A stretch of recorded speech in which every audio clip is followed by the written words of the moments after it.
Bonjour à toutes et à tous et bienvenue dans une nouvelle émission Droit de réponse 105.1 sur les ondes de Choc FM 105.1, la radio franco-torontoise tout l'été, toute cette année 2022 a lancé cette série sous forme de débat et de quiz audiovisuels afin de rassembler les communautés multiculturelles locales autour de thématiques en lien avec la francophonie locale et en lien avec l'actualité. Et notamment aujourd'hui, eh bien, on a un très beau panel virtuel une fois de plus et je suis très heureux de les introduire pour parler d'un sujet, d'une question qui, il y a quelques années encore, si vous m'en aviez demandé la définition, j'aurais été peut-être bien à mal de vous la donner.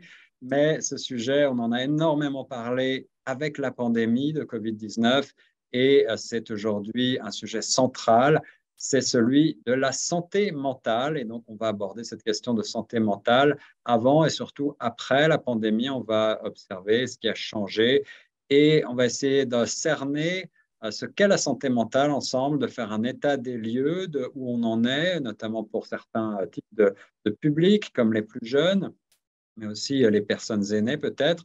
Et puis, on va découvrir ensemble et tenter de vous faire connaître davantage tous les services qui existent en la matière pour les francophones ici dans la région du Grand Toronto.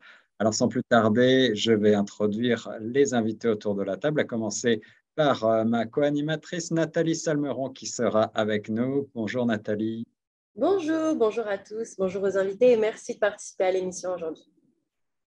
Nathalie va notamment pouvoir nous donner un certain nombre de chiffres et des données factuelles pour mieux comprendre ce problème de la santé mentale.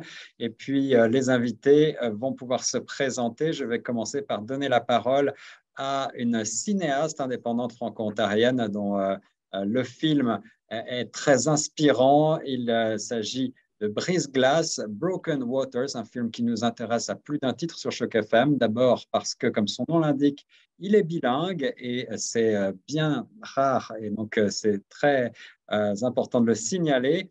C'est un film franco-ontarien. Le producteur, ce sont les films Believe, dont le siège social est à Guelph, en Ontario. Et la cinéaste indépendante franco-ontarienne et auteure de ce film bilingue Brise-Glace que j'ai le plaisir de recevoir, c'est Caroline Natacha. Bonjour Caroline. Bonjour Guillaume, ça me fait plaisir d'être parmi vous cet après-midi. Plaisir partagé et on va bien entendu dévoiler un petit peu la trame du long métrage dramatique Brise-Glace et sans tout dévoiler, on va dire que bien évidemment ce film aborde ces questions fondamentales de santé mentale notamment. Et c'est la raison pour laquelle vous êtes avec nous aujourd'hui. Autour de la table également, honneur aux dames, Madame Marie-Ève Ayotte, qui travaille au Centre francophone du Grand Toronto en tant que gestionnaire senior des services de santé mentale. Et on va pouvoir découvrir davantage les services proposés par le fameux Centre francophone qui s'adresse évidemment à tous les résidents du Grand Toronto. Bonjour Marie-Ève. Bonjour Guillaume, bonjour Nathalie, bonjour chers collègues. Très contente de vous retrouver aujourd'hui pour discuter d'un sujet très important, donc la santé mentale et le bien-être.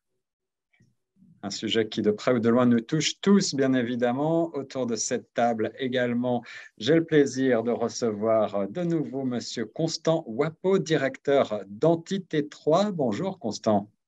Bonjour Guillaume, bonjour tout le monde. Entité 3 est donc un service, un fournisseur pour les services de santé en français dans la région et on aura le plaisir d'en découvrir davantage et de vous partager, chères auditrices et auditeurs, tout ce qui est proposé par Entité 3. Et puis pour terminer ce tour de table virtuel, j'ai le plaisir de recevoir Sébastien Laperrière, agent de liaison communautaire chez Collège La Cité à Toronto, le Collège La Cité, qui dispose d'un programme justement en santé mentale et toxicomanie dont on va parler. Bonjour Sébastien. Bonjour, bonjour tout le monde. Merci pour l'invitation. C'est un plaisir. Alors, sans plus tarder, je vais peut-être tout d'abord demander à Nathalie de nous donner quelques données, quelques chiffres en ce qui concerne la santé mentale. On a un outil qui fait référence ici, c'est Statistique Canada, bien sûr. Quelques chiffres qu'on a pu glaner en ce qui concerne la santé mentale aujourd'hui pour essayer ensemble d'avoir une base de travail. Nathalie? Effectivement, donc on a remarqué surtout qu'il y avait beaucoup de problèmes de santé mentale qui étaient apparus, notamment chez les jeunes. Les minorités visibles étaient également plus susceptibles d'avoir des problèmes de santé mentale. On estime 27,8% des minorités visibles par rapport à 22% chez les personnes qui ne font pas partie de ces communautés visibles. Et également les personnes qui avaient déjà des problèmes de santé mentale qui déclarent avoir encore plus, est tombé encore, entre guillemets, est tombé encore un peu plus bas pendant cette période de pandémie. Des problèmes qui ont été des fois jusqu'à même 4 fois plus importants chez ces personnes-là qui étaient déjà atteintes, des personnes donc fragiles qui ont été encore plus fragilisées justement, donc des personnes qui malheureusement ont eu besoin peut-être de plus d'aide ou en tout cas qui à la fin de la pandémie ont eu besoin de retrouver peut-être plus de soutien, en tout cas par rapport à leurs problèmes de santé mentale. Et depuis la Covid, le nombre de Canadiens déclarant avoir une excellente ou une très bonne santé mentale a diminué de 55%. Donc c'est quand même énorme parce que c'est des personnes qui, pour le coup, se sentaient bien avant la pandémie et qui, avec ces 2 ans de pandémie et de restrictions sanitaires aussi, parce qu'il y a beaucoup ça, les gens se sont sentis aussi pas réellement maîtres de leur destin. Il y a aussi ça, et quand on est déjà un peu fragile, se sentir, comment dire, peut-être bloqué ou face à un mur, c'est pas quelque chose de très agréable. Et voilà, on fait face à ça, une diminution de 55%, ce que je trouve déjà plutôt énorme. Les chiffres de Statistique Canada datés d'octobre 2020 et donc des mesures qui ont été prises entre juillet 2020 et 2019. Aujourd'hui, en 2022, la situation a peut-être un petit peu évolué, mais on va essayer de voir comment avec vous. Mais tout d'abord, pour essayer de définir ensemble ce qu'est la santé mentale, comment est-ce qu'on peut essayer de circonscrire cette notion qui, encore une fois, il y a quelques années, était fort peu connue, fort peu débattue. Comment est-ce que vous appelleriez, comment est-ce que vous définiriez la santé mentale? Je vais demander peut-être, je vais commencer, voyons, par Marie-Ève. Marie-Ève, est-ce que vous voulez nous donner votre définition, la définition en tout cas que vous utilisez au Centre francophone du Grand Toronto? Oui, définitivement. Donc, pour nous, et en fait, on ferait vraiment référence là, aux appellations aussi précises par l'OMS, donc l'Organisation mondiale de la santé. La santé mentale, si on veut, c'est vraiment un état de bien-être qui permet à chaque personne de réaliser son plein potentiel, de faire face aux difficultés de la vie, aux différents enjeux qui se présentent à nous, puis de travailler avec succès, de manière productive, d'être en mesure d'apporter une contribution aussi à la communauté. Donc, c'est vraiment cette capacité de fonctionner là. Donc, souvent, on fait référence à santé mentale. Il y a certaines communautés qui observent vraiment le terme problème bien souvent avec la notion de la santé mentale. Toutefois, il faut vraiment garder en tête toute cette notion-là de bien-être et de capacité à fonctionner là, à plein potentiel en société. Merci Marie-Ève. On parle parfois de maladie mentale. Quelle serait la nuance d'après vous, Constant? Est-ce que vous avez une idée sur le sujet? Merci Guillaume. Moi, j'irais dans le même sens que ma collègue qui vient de s'exprimer sur la question. Je voudrais m'en tenir à la définition de l'OMS, comme elle l'a mentionné tout à l'heure, comme un état de bien-être qui permet à l'individu de se réaliser, de surmonter les tensions normales de la vie et de contribuer pleinement à la vie de la communauté. Et donc, de ce point de vue, la santé mentale est une composante essentielle de la santé. Et malheureusement, le problème, pourquoi est-ce que le sujet intéresse tout le monde et fait aujourd'hui l'objet de la rencontre?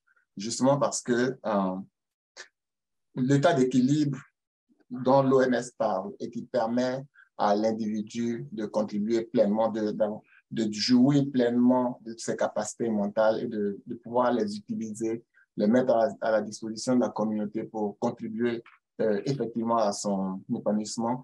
À partir du moment où cet équilibre-là est brisé, à partir du moment où les tensions de la vie deviennent tellement fortes que l'individu n'a plus la capacité de les gérer, de les surmonter pour pouvoir effectivement contribuer, alors intervient le problème de troubles mentaux, le problème donc de santé mentale. Et il faut y apporter les solutions nécessaires. Il faut activer donc les réseaux de spécialistes pour pouvoir aider ces personnes-là à retrouver leur équilibre afin de pouvoir donc continuer à jouir pleinement de leurs facultés et à contribuer à la société. C'est ce que je peux dire pour l'instant. Alors, le problème touche, semble-t-il, toutes les classes d'âge, mais peut-être particulièrement les jeunes. D'après, encore une fois, Statistique Canada, eh bien, les 15-24 ans étaient les moins susceptibles de déclarer avoir une excellente ou une très bonne santé mentale avant la pandémie. C'est un groupe d'âge où il y a le plus de baisse observée, une réduction de 20 points de pourcentage, en passant de 60% avant l'apparition de la COVID à 40% en juillet 2020. Les jeunes semblent avoir été particulièrement affectés, donc, en termes de santé mentale. La peur du lendemain, l'incertitude des temps dans lesquels on vit semble peser particulièrement lourd sur nos jeunes et sur les nouvelles générations. Est-ce que les uns et les autres, vous partagez ce sentiment? Est-ce que vous avez pu observer à votre tour ces nouveaux troubles, en quelque sorte, chez la jeunesse?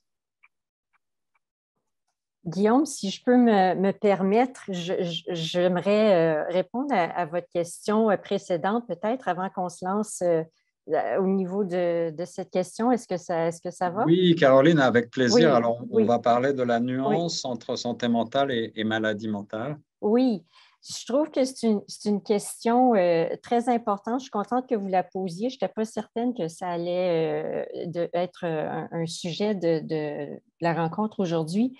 Moi, à mes fins, bien, comme vous le savez, je ne suis pas ici en tant que professionnelle de la santé du tout, mais moi, c'est le mot mental que je trouve qui est un peu problématique, c'est l'adjectif. Je trouve que c'est un mot qui malheureusement a des connotations négatives, mais aussi c'est très nébuleux. C'est quoi mental? Je pense que qu'est-ce que ça où je veux en venir, c'est que moi, je suis correcte avec le fait de nommer que c'est à la base, ça a un fondement biologique, comme tout autre aspect de la santé qu'on pourrait avoir. Puis c'est un exemple parfait où il y a une interaction entre l'environnement et la biologie de l'individu. Donc, moi, ce qui m'aide à comprendre ça, c'est par exemple quand je pense au diabète. J'ai un ami qui a le diabète. Oui, c'est sûr que les circonstances environnementales peuvent contribuer à ça au niveau de notre alimentation, etc. Mais en bout de ligne, on n'appelle pas ça la santé alimentaire, on appelle ça les diabètes. Il y a un problème avec un organe qui est en déséquilibre, peut-être à cause d'un aspect génétique, peut-être à cause de l'environnement.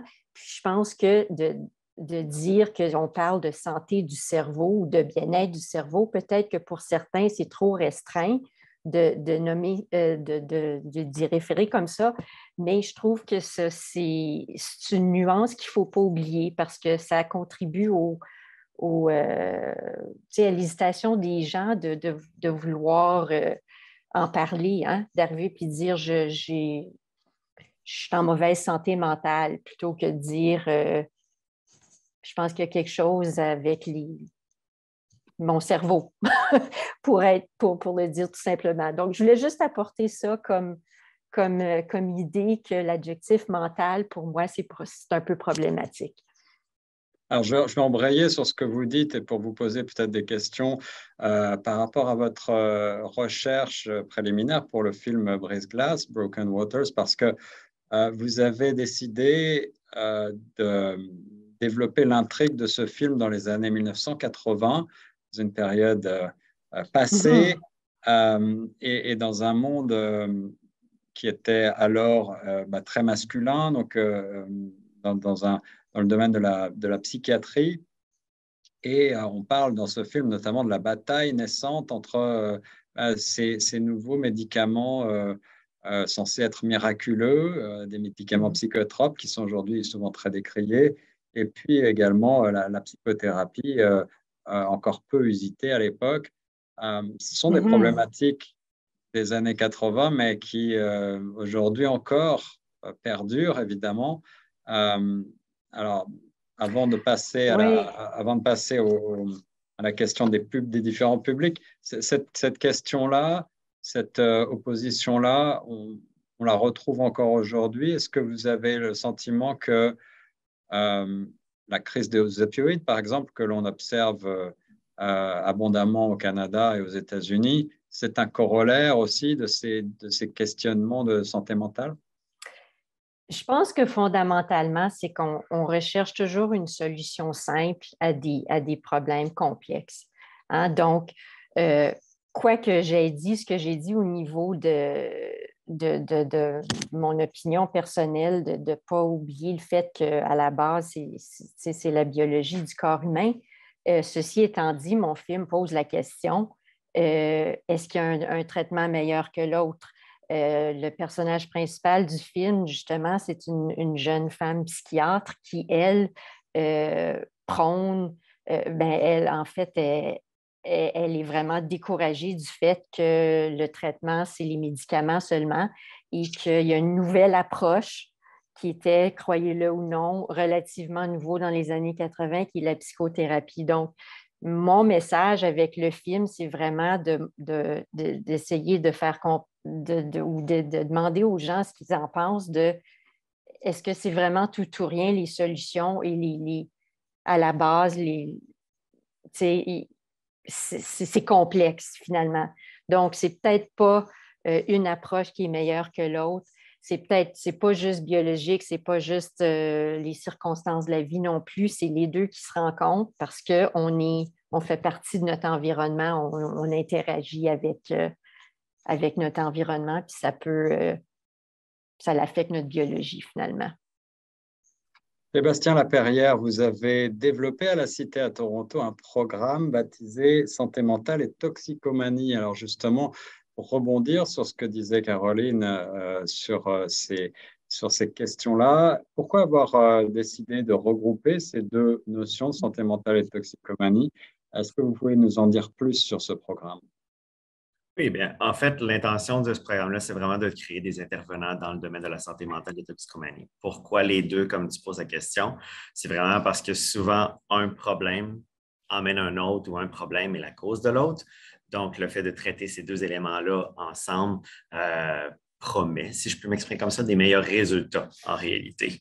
Donc, on parle d'approche ici. L'approche qui est optée pour ce programme-là, c'est entre autres une approche biopsychosociale, donc qui tient compte de l'aspect psychologique d'une personne, de l'aspect biologique et l'aspect social pour aider une personne justement à bien cheminer, à mieux comprendre ce qu'elle vit, les dépendances et tout ce qui vient avec.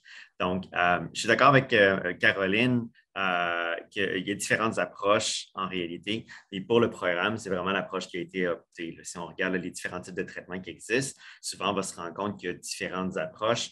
Je n'oserais pas parler de tendance parce que je ne veux pas employer ce mot-là dans ce sens-là, mais il semble y avoir des courants dans les approches parce que les choses évoluent avec le temps. Donc, je vois Marie-Ève qui hoche la tête également en d'être bien placée pour pouvoir expliquer davantage.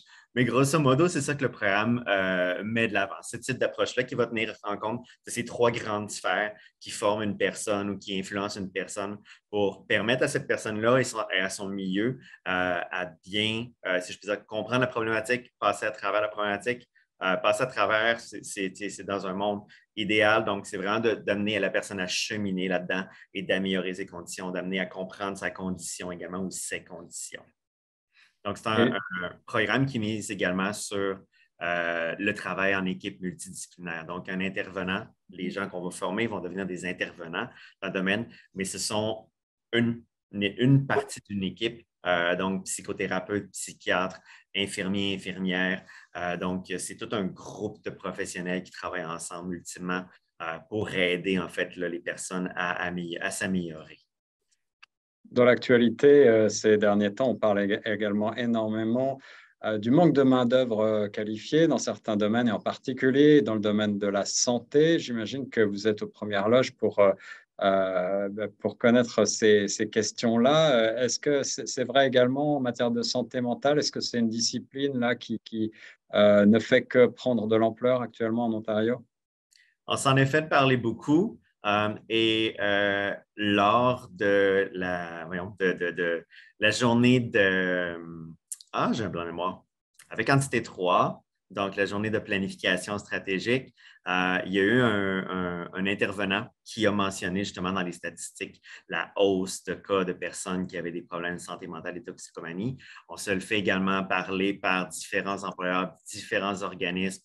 Il y a des constats réels auprès des jeunes, bien entendu.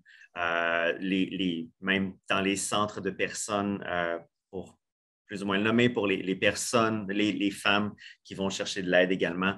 Donc, il y a de plus en plus de besoins à ce niveau-là. Nathalie, quelques chiffres pour parler de consommation de substances, justement, qui, avec la pandémie, semble avoir augmenté, voire littéralement explosé pour certains d'entre nous. On va ensuite essayer de comprendre ce qui peut amener à une détérioration de la santé mentale. Mais en tout cas, ce sont des choses qui ont pu être observées. Et encore une fois, la source, c'est Statistique Canada. As-tu quelques chiffres à nous communiquer? Alors oui, j'ai quelques chiffres et puis j'aurais une question également aussi pour Sébastien. Donc, on a remarqué que depuis le début de la pandémie, certains Canadiens continuent de déclarer avoir consommé plus d'alcool, donc à savoir une augmentation de 16,2%, et de cannabis et de tabac également, de cannabis à 6,1% et de tabac à 4,8%. La consommation de cannabis, d'ailleurs, a énormément augmenté chez les jeunes également. Donc, quand je dis les jeunes, c'est un créneau d'âge entre 15 à 35 ans. Et on remarque une augmentation de consommation de cannabis de plus de 12% dans ce créneau d'âge-là. Et la plus forte augmentation d'alcool, elle a été observée chez un créneau d'âge un peu plus âgé, pour le coup, chez les 35-54 ans. Donc, comme quoi les jeunes auraient plus peut-être tendance de se retourner vers le cannabis et les personnes un peu plus mûres, un peu plus matures, auraient plus tendance à, elles, se retourner vers la consommation d'alcool. Et du coup, ça m'amène à une question que je poserai sûrement du coup à Sébastien. Est-ce que tu penses que, parce que du coup, ce programme, c'est santé mentale et toxicomanie, on a vu qu'il y avait un lien entre ces deux choses-là. Moi, ma question, c'est est-ce que tu penses que justement les personnes atteintes de santé mentale ont peut-être des tendances de personnalité plus addictives et qui ont tendance justement à pas se jeter sur, parce que j'aime pas cette expression, mais ont tendance à se retourner plus facilement vers une addiction, une autre, que ce soit, comme là on l'a dit, chez les jeunes, le cannabis. Je dis chez les jeunes parce que c'est là où on a remarqué la plus forte consommation et la plus haute, là où ça a le plus pris en masse, on va dire, d'un point de vue chiffre. Mais je veux dire, voilà, est-ce que tu penses que les gens qui ont des problèmes de santé mentale de façon générale ont peut-être des tendances plus addictives et du coup, de ce fait, des tendances à aller plus facilement justement dans l'alcool ou dans le cannabis. On a aussi vu une augmentation du tabac, mais elle est à 4,8%, donc on est à un peu moins de 5%. C'est pour ça que je ne l'aborde pas forcément. Mais voilà, ma question, c'est ça. Est-ce que les personnalités, des personnes avec des problèmes de santé mentale sont peut-être des personnalités beaucoup plus addictives? J'aimerais beaucoup répondre à cette question-là, mais je ne suis vraiment pas un expert dans ce sens. Donc, ma compréhension du programme, c'est que c'est une double problématique qui est souvent interreliée. Mais à quel point est-ce que le fait d'avoir un trouble de santé mentale est le moteur principal pour avoir un trouble de dépendance, un trouble toxicomane ou vice-versa? Ça, je ne peux malheureusement pas me prononcer. Alors, tes collègues, peut-être Sébastien, Constant et Marie-Ève, est-ce que ce sont en tout cas des chiffres que vous avez pu observer sur le terrain, ces problématiques de santé mentale liées à une hausse de la consommation de certains produits, voire un abus de certains produits? Peut-être y aller. En fait, c'est sûr que le lien entre le trouble de santé mentale et les abus de substances, ça va la plupart du temps être en comorbidité qu'on appelle dans le domaine. Donc, c'est vraiment des enjeux qu'on voit complémentaires. Encore une fois, ça va toujours dépendre des facteurs de risque. Je pense que c'est quelque chose aussi qui n'a pas été abordé encore dans notre discussion. Mais je pense plutôt, on en a parlé, là, il y a des facteurs vraiment comme la pauvreté quand on est dans une situation de violence, de négligence, d'abus, le fait qu'on est dans une situation de logement peut-être inhabitable ou dangereux ou insalubre. C'est des facteurs vraiment très, très primaires là, qui peuvent contribuer à développer finalement, qui peuvent nuire à avoir une bonne santé mentale. Puis, c'est sûr, après aussi, il y a plusieurs facteurs comme l'âge, la culture, le sexe, la situation familiale, matrimoniale, la gestion des soins de manière générale, notre situation socio-économique. C'est toutes des choses qui vont venir influer sur notre santé mentale. Et ensuite, quand on parle de dépendance, bien, définitivement, là, c'est quelque chose que les données, les récentes recherches finalement, puis c'est quelque chose qu'on observe aussi dans notre pratique. Les gens rapportent, puis j'ai pas de chiffres, là, je fais vraiment confiance sur les chiffres qui ont été présentés par Nathalie, mais c'est quelque chose qui, d'ordre général, est beaucoup plus parlé. On fait beaucoup plus de référencement vers les organismes spécialisés, donc la plupart du temps sur le territoire du Grand Toronto, ça va être CAMH qui est le centre spécialisé là-dedans. Mais c'est sûr qu'on va adresser les deux. Il y a beaucoup plus de gens qui rapportent avoir augmenté leur consommation, du côté des jeunes également. Donc, c'est vraiment, c'est sûr. Puis, oui, les jeunes, mais il y a aussi toutes les populations vraiment qu'il y a une augmentation des demandes en santé mentale. Comme je disais, ça dépend aussi des facteurs de risque là, qui vont venir influer sur les situations des gens. Puis, voilà. Je pense aussi les gens vont être amenés à développer des maladies mentales. Donc, la santé mentale, on se rappelle, on fait référence à un sentiment de bien-être émotionnel qui respecte aussi, qui respecte l'importance de la culture, de l'équité, de la justice, de notre dignité. Puis on fait référence à une notion de maladie mentale quand on a peut-être des altérations de la pensée, de l'humeur, du comportement lié à certaines difficultés qui sont présentées à nous. Puis les symptômes finalement de la maladie mentale, ils varient de léger à grave, puis l'état de consommation va finalement dépendre. Ça peut être aussi un mécanisme de défense, un mécanisme finalement là, pour certaines personnes, puis il y a d'autres personnes que la dépendance, si c'est comment je dirais bien ça, l'identification problématique première sans qu'il y ait un problème de santé mentale, mais c'est vraiment la dépendance à ce moment-là vient finalement là, étant une maladie chronique par définition aussi, on peut être traité à part entière également. Je pense que c'est une conséquence de justement un mécanisme d'un coping, comme on dit en anglais, plutôt que d'un défaut de personnalité comme Sébastien, je ne suis pas qualifiée pour me prononcer, mais donc Marie-Ève, j'apprécie ton apport, mais je pense que ça n'existe pas d'être une personnalité telle qui est plus prône. Ces personnes planifient de devenir dépendantes de quelque chose. C'est juste qu'on se rend compte, quand je fais ça, je souffre moins. Puis malheureusement, dépendamment du moyen qu'on a choisi, ça devient une dépendance biologique. C'est pas une question de personnalité. Justement, excusez-moi, je voulais juste rebondir sur ça. Ce n'est pas forcément une question de personnalité, comme tu l'as dit, Caroline. Est-ce que toutefois, peu importe qui se sent de répondre à cette question, est-ce que vous avez une idée de pourquoi, par exemple, la tranche d'âge 15-35 ans auraient plus tendance à se retourner vers le cannabis, alors que la tranche d'âge 35 à 54 ans, donc pas beaucoup plus vieille en fait, une tranche d'âge juste après, elle, par contre, n'est pas forcément, ne se retourne pas forcément vers le cannabis, mais plutôt vers l'alcool. Est-ce qu'il y aurait quelque chose qui, selon vous, pourrait expliquer cette tendance?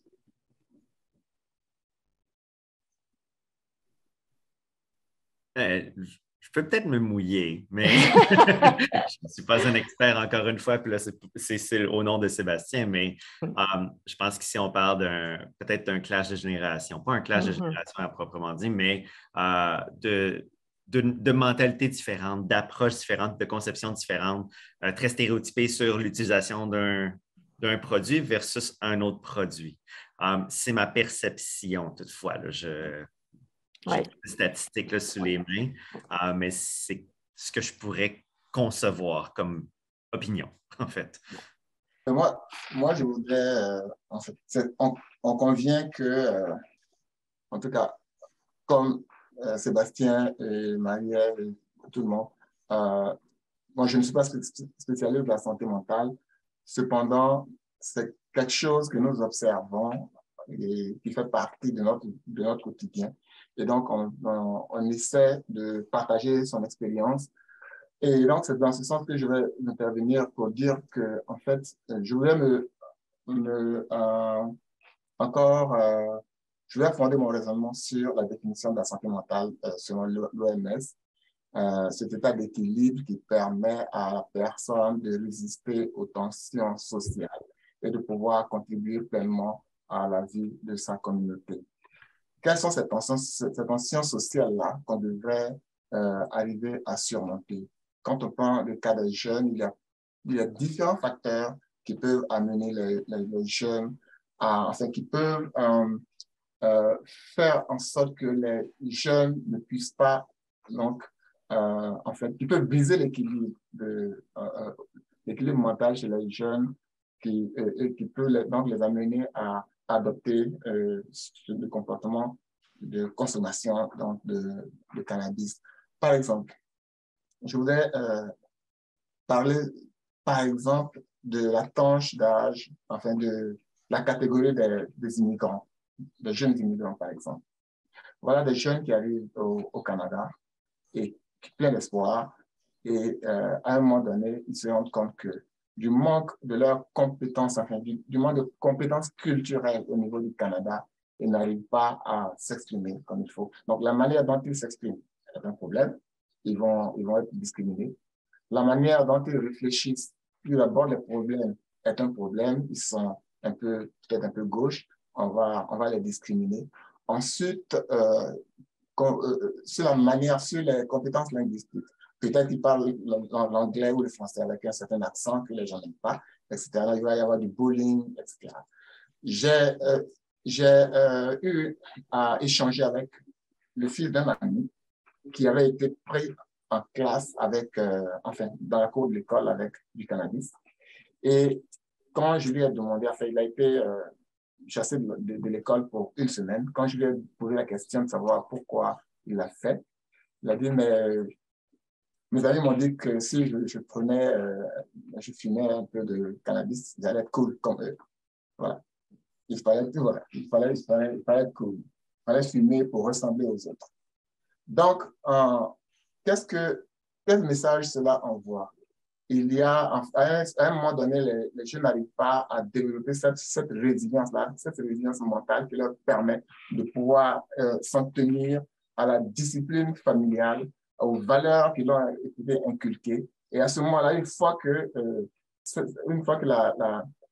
la force mentale, la force de résilience qui permet de rester ferme sur les valeurs, cette force-là est brisée. À ce moment, il y a un déséquilibre. On cherche à corriger cela, on cherche une sorte de sécurité et on pense qu'en essayant de ressembler aux autres, on va être mieux accepté et puis de manière peut-être temporaire, on va échapper à cette situation un peu bizarre qu'on n'arrive pas à gérer, à se transposer dans un autre état et puis à jouir d'un certain équilibre, cet équilibre qu'on n'arrive pas à avoir, à jouir de cela, même si c'est éphémère.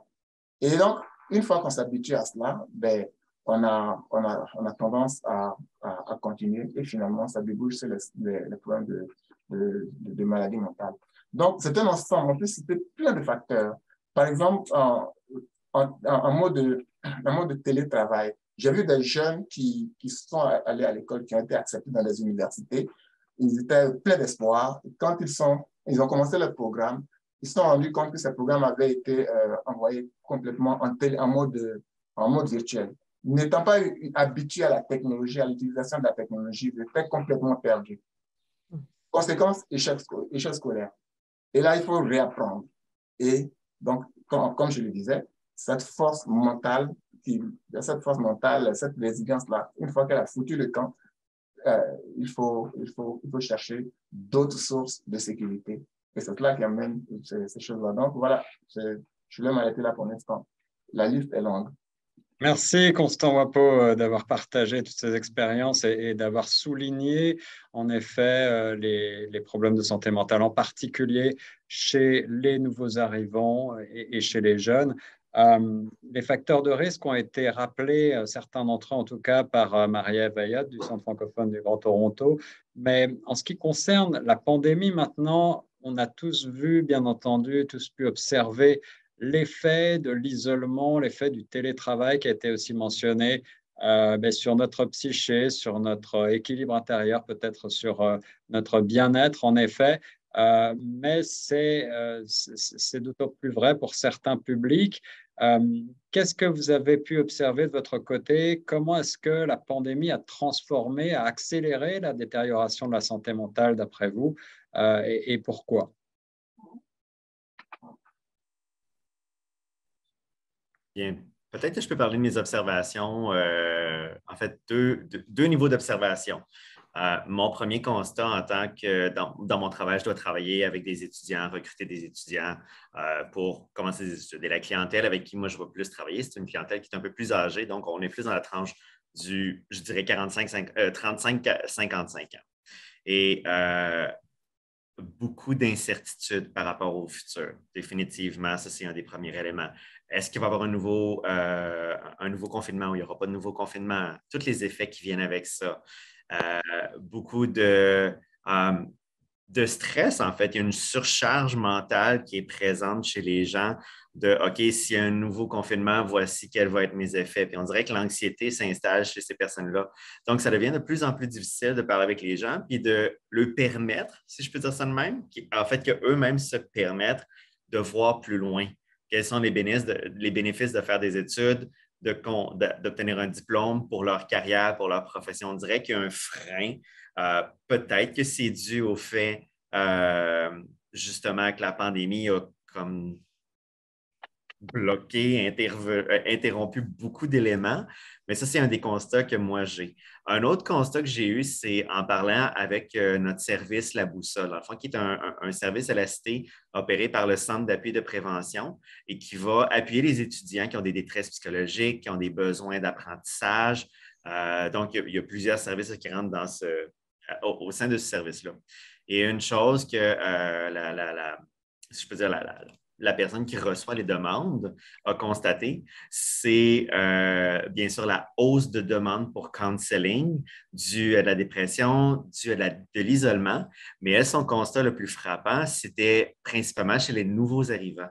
Donc, au Collège de la Cité, si on parle du campus à Ottawa, il y a environ le 5e ou le 6e des étudiants, près du 6e des étudiants qui sont avec un statut international. Et c'est principalement cette clientèle-là qui contactait en fait le service de la Boussole pour aller chercher de l'aide dû à l'isolement. On peut comprendre, arriver en pleine pandémie, tout le cercle social vient de tomber, en fait, il n'existe pas parce que tu n'as pas de salle de classe avec les gens. Et on le sait, on le voit tous, je pense, lorsqu'on est en rencontre virtuelle, c'est merveilleux, c'est parfait, on n'a pas besoin de se déplacer, on sauve énormément de temps. Mais la relation n'est pas la même. Donc, c'est un peu la même dynamique en salle de classe. En salle de classe, tu es assis à côté de personne, tu as un petit 15 minutes, parle, jase de hey, qu'est-ce que tu fais en fin de semaine? Qu'est-ce que tu trouves de ce cours-là? Blablabla. Je n'ai pas trop compris cette expression-là. Alors, ça te permet de, bien entendu, construire un cercle, construire des relations. La pandémie, je pense qu'au niveau des étudiants, a eu cet effet pervers Puis là, je le mets dans les étudiants parce que c'est pas mal ça mon domaine. Donc, a eu cet effet pervers de OK, les gens sont plus isolés, les gens sont plus autonomes dans leur apprentissage, dans leur tout, mais ça implique aussi qu'en termes de développer des liens, lorsque tu arrives dans une nouvelle société, une nouvelle culture, un nouveau pays, nommez-le, une nouvelle réalité linguistique et ainsi de suite, je pense que ça crée beaucoup, comme je mentionnais tantôt, de charge mentale auprès de ces gens-là.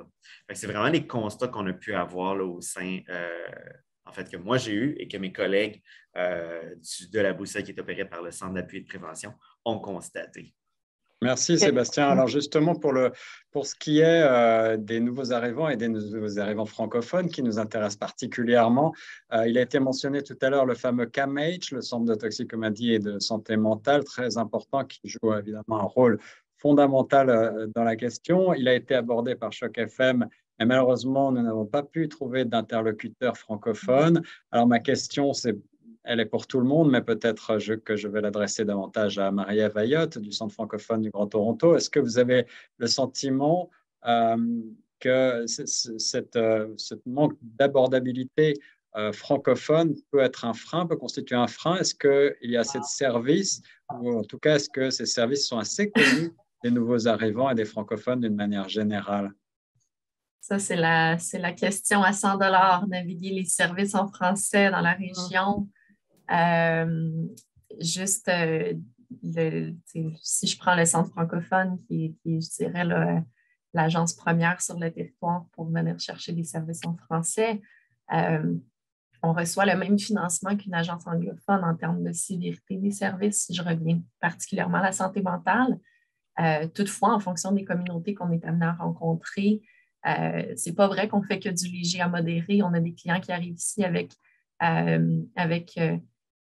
des symptômes beaucoup plus importants, qui arrivent comme immigrants, qui arrivent.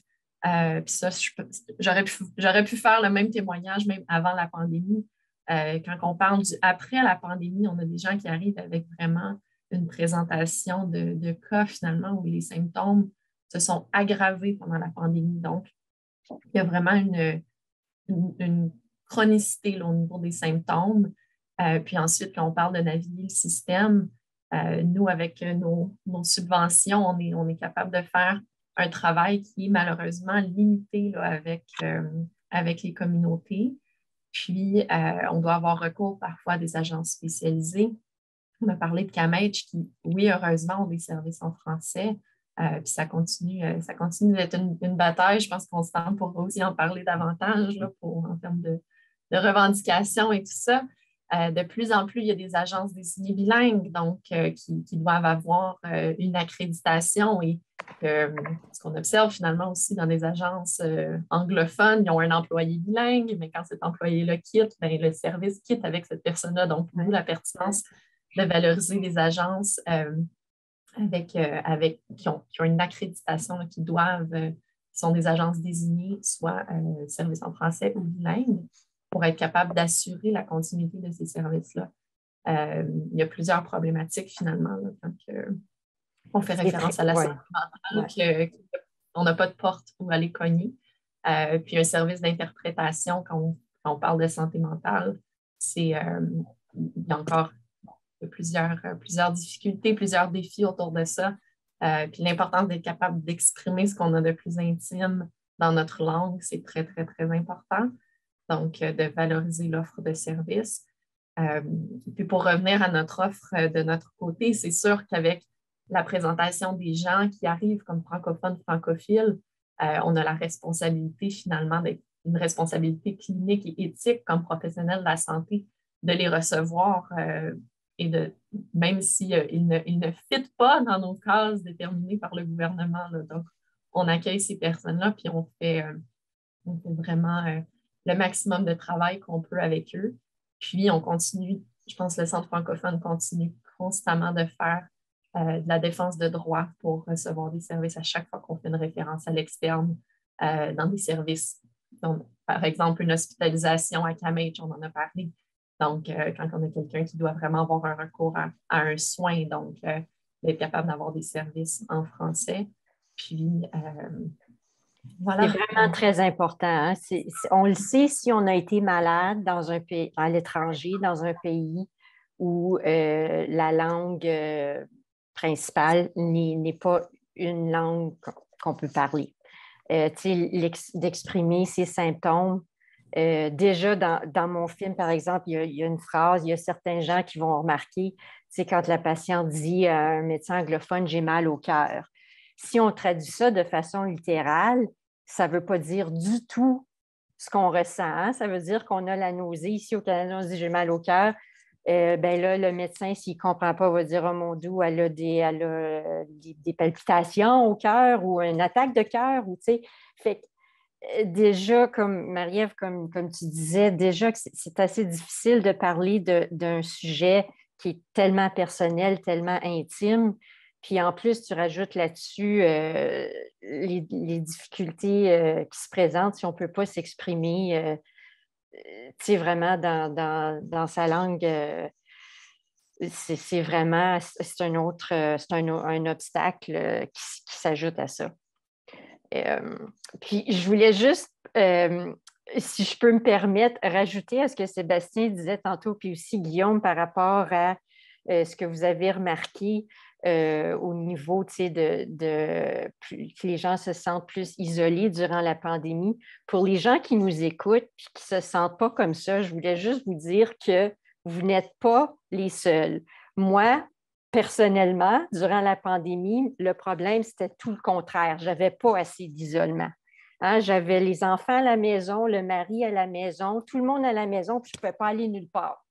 Même que nos sentiers dans les parcs de conservation étaient fermés. Fait que je ne pouvais même pas aller dans le bois me promener pour être toute seule. Fait que juste pour dire que c'est vraiment, c'est différent pour tout le monde.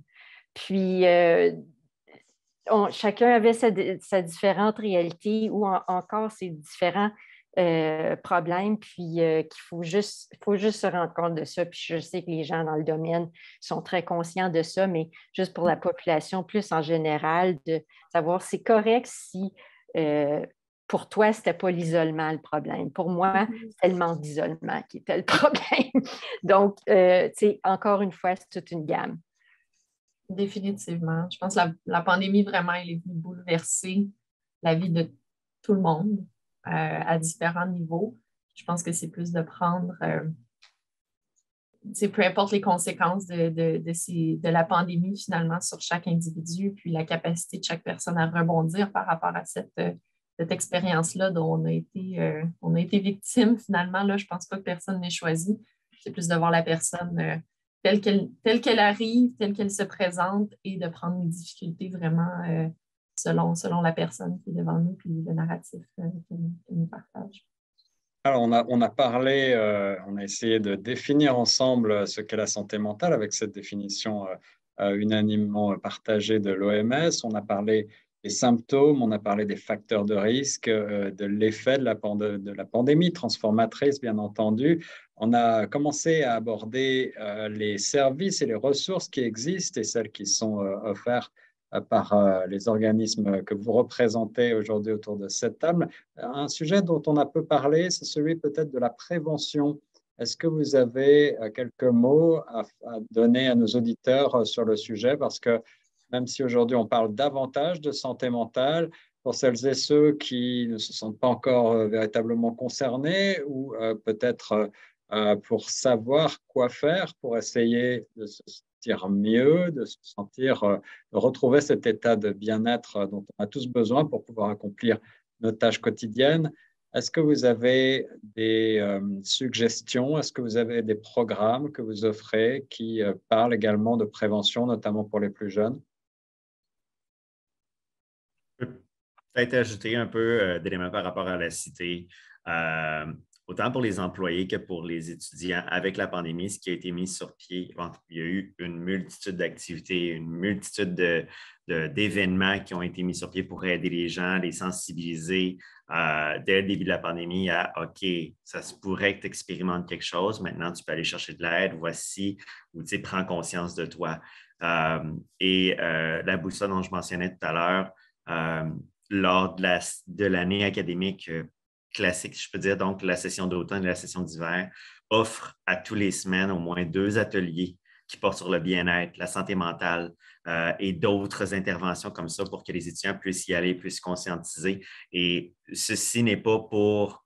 En fait, c'est vraiment l'intention, c'est de prévenir, mais aussi de parler des services qui existent, puis des éléments qui peuvent accompagner.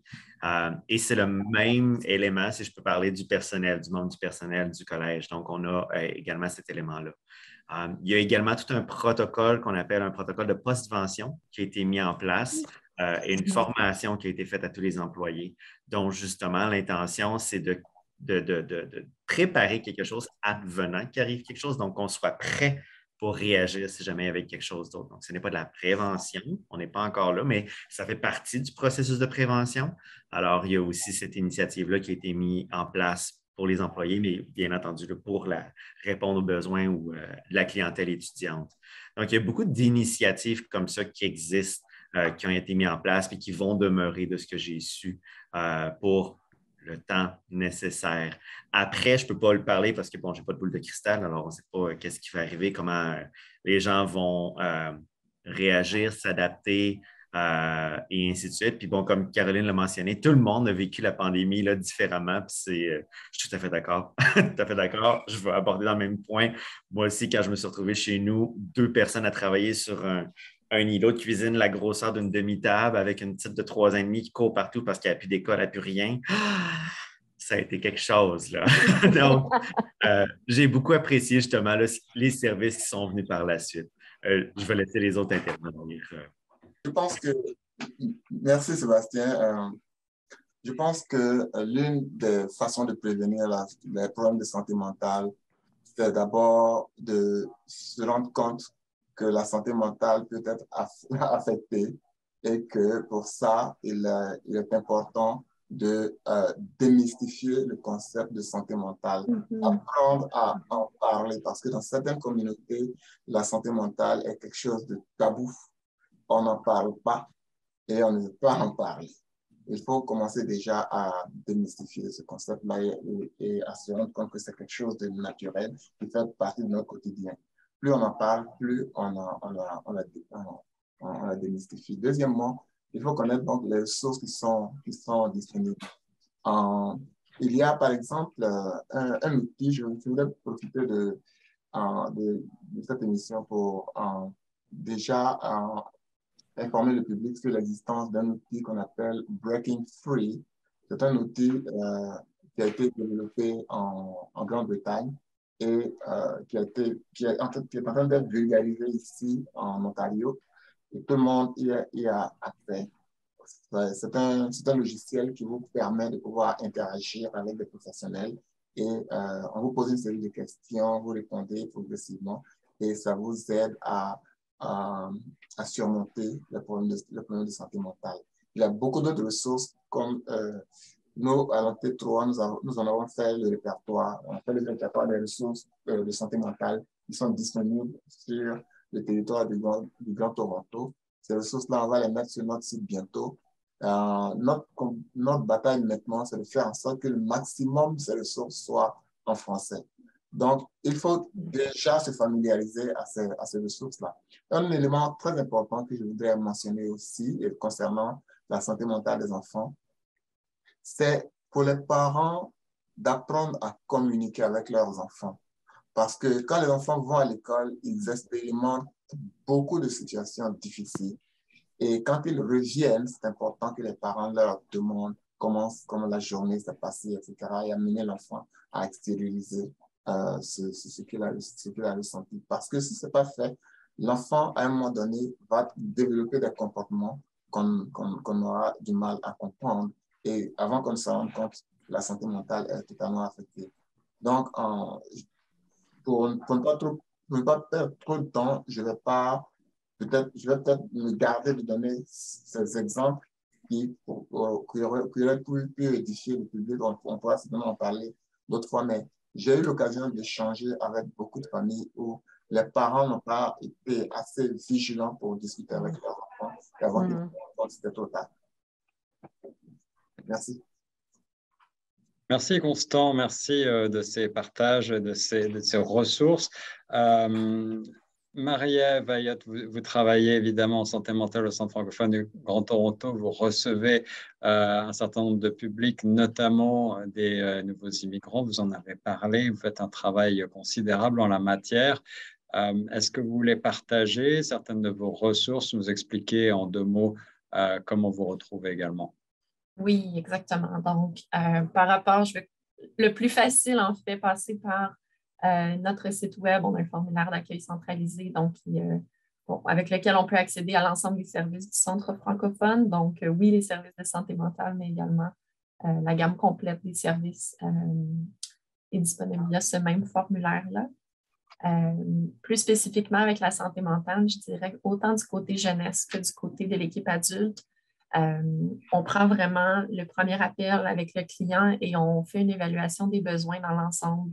Donc, on procède vraiment à une analyse complète, que ce soit, je pense que c'est très similaire à ce que Sébastien dit plus tôt, le biopsychosocial. Donc, on veut vraiment voir la personne dans son ensemble, puis voir aussi s'il n'y a pas des fois certains facteurs vraiment sociaux, d'être capable de détecter des facteurs sociaux qui peuvent déjà être adressés en premier temps avant peut-être d'arriver à une demande de psychothérapie individuelle, par exemple. Donc, ça, c'est plus pour les services individuels de groupe. On a aussi des services de prévention. Mes collègues ont pu en parler. Donc, c'est très important de démystifier la santé mentale d'ordre général et aussi certains sujets plus spécifiques de santé mentale. Donc, encore une fois, on prend contact avec nous. Bon, je ne partagerai pas le numéro de téléphone aujourd'hui, mais on prend vraiment contact avec nous. Puis on est capable on fait des présentations de groupes, que ce soit dans les écoles, dans des groupes communautaires, auprès de partenaires, finalement, sur le réseau des partenaires francophones. Donc, vraiment, n'hésitez pas à nous contacter. Oui, Caroline. Est-ce que c'est ouvert seulement aux gens qui habitent à Toronto? Maintenant, avec le virtuel, j'ose espérer que peut-être dans les communautés comme la mienne ici à Guelph, où est-ce qu'il y a une petite population francophone, mais il n'y a vraiment aucun service en français parce qu'on n'est pas une région désignée là, au niveau provincial. Je me demandais si ça serait peut-être Mais en fait, Caroline, pour répondre à ta question, le gouvernement de l'Ontario subventionne des services. Constant sera probablement mieux placé pour répondre que moi. En fait, on est vraiment subventionné par région et chaque région a l'obligation d'avoir une prestation de service en français. Donc, c'est sûr qu'il y a quelque chose dans chaque territoire. Nous, on couvre le Grand Toronto. Puis, j'essaie, jusqu'à... il y a un autre centre de il y a un autre centre qui sert en français dans la région d'Hamilton-Niagara. Donc, nous, on peut couvrir finalement jusque-là. Ensuite, on va au nord à Barrie. Donc, on est capable d'aller couvrir là, vraiment un très large territoire. Puis, c'est sûr que si on a quelqu'un... Oui, avec le virtuel, toutefois, qu'il y a beaucoup de situations qu'on peut faire la recommandation de voir la personne de voir le client finalement en personne, parce qu'il y a certains sujets, des fois, qui peuvent être adressés, ça peut être contre-indiqué, le virtuel aussi, au même titre qu'un médecin ne peut pas diagnostiquer une otite par téléphone. Il doit avoir le client. Donc, on a un peu la même représentation parfois pour les services de santé mentale. Donc, c'est toujours... oui, on peut desservir un beaucoup plus grand territoire avec le virtuel. Toutefois, il faut garder en tête qu'un service de santé mentale devient aussi un service clinique, standardisé par des codes de pratique, des collèges de pratique, au même titre que nos collègues à la clinique médicale, par exemple. Donc, on se doit aussi parfois d'émettre certaines recommandations par rapport au suivi de certaines personnes.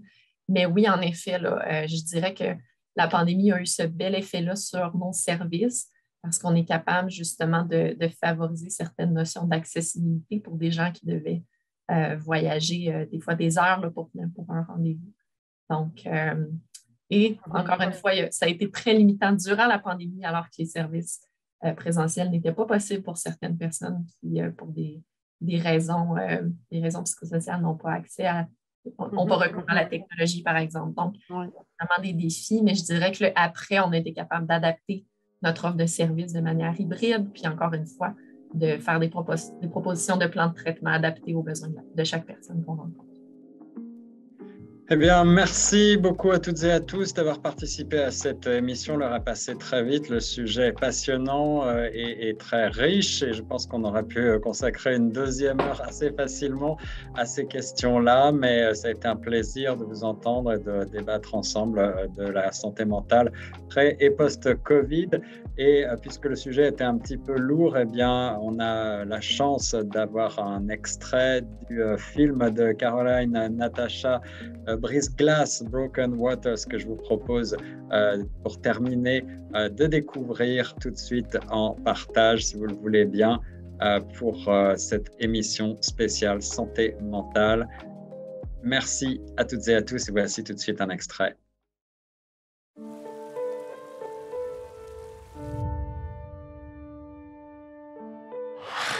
I'll be late. Arrêtez. You're a doctor now. They can wait. Maggie decided to join us. You might play around here for a few years, Maggie, but we're serious about our careers. So am I, Jimmy. Not with those new flaky ideas, sweetheart. They're only flaky if you don't understand them. Bonjour Isabelle, je suis Dr Lafontaine. Est-ce que je peux t'aider? Oui, dis de s'en aller. J'ai pas besoin de ces pilules. Je suis venue pour chercher ma fille et la ramener à la maison.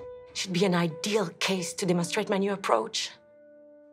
Combien de temps ça va durer, celle-là, là? Walk with me. It's about Isabelle Brissette. You talk Driscoll into giving you the baby snatcher. Et les voisins? Les voisins qui le demandent pourquoi? Pourquoi que ma fille a fait ce qu'elle a fait? Pour encore se retrouver à l'asile?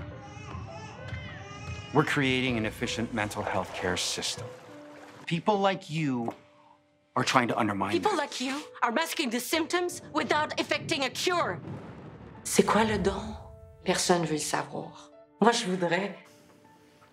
Tu dois bien, ma petite fille, qu'il y en a des bien pires que toi. T'es enceinte. Tu me niaises, là? You think you don't want to have it? Part of the downside of women in responsible positions. Fais juste ce qu'il te demande de faire. Est-ce qu'elle a un nom? C'est mon enfant. Il est juste à moi. Je le cajolais, je le couvais à chaque fois. Faut que t'arrêtes. Non, mais j'ai ben trop de travail. Si seulement elle avait été capable de courir plus vite. I've just got to do this. Je veux un enfant. J'en ai toujours voulu un.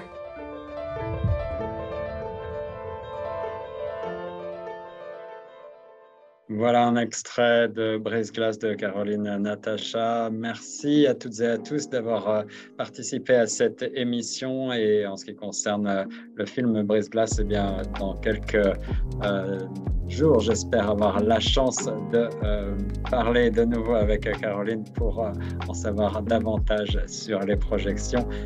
On reste sur Choc FM 105.1. C'était Guillaume Laurin avec Nathalie Salmeron dans l'émission Droit de réponse 105.1.